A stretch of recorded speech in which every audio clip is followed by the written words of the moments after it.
Ndugu zangu wapendwa, karibuni katika tafakari ya leo tunapofanya sherehe ya mwili na damu ya Bwana wetu Yesu Kristo, yaani Corpus Christi.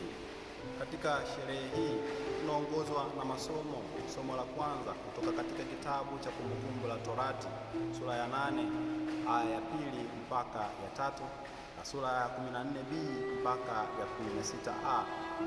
Somo la pili linatoka katika waraka wa kwanza Mtume Paulo kwa Wakorinto sura ya 10 aya ya 16 mpaka ya 17. Na somo la Injili tunaongozwa na Injili kutoka kwa Mwinjili Yohane sura ya 6 aya ya 51 mpaka ya 58. Ndugu zangu wapendwa, Ekaristi Takatifu, yaani mwili na damu ya Bwana wetu Yesu Kristo, ni chanzo na kiini cha imani yetu Katoliki. Katika somo la kwanza tunamwona Musa anawakumbusha wana wa Israeli juu ya namna Mungu alivyosafiri nao kutoka katika nchi ya Misri walipokuwa utumwani na mpaka kusafiri jangwani, namna Mungu alivyowalisha mana kutoka mbinguni, wakaula ule mkate kutoka mbinguni wakaishi.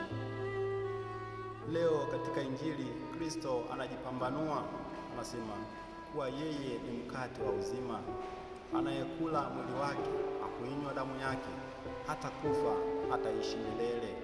Kristo hamaanishi kuwa katika maisha haya sisi hatutakufa.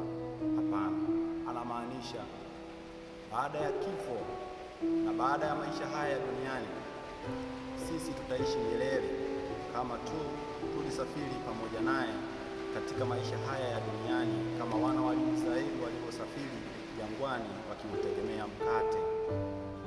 Ndugu zangu wapendwa, katika somo la pili Mtume Paulo anaandika, anasema jumuiya inayokusanyika pamoja na kumshiriki Kristo wanaoshiriki mwili halisi wa Kristo.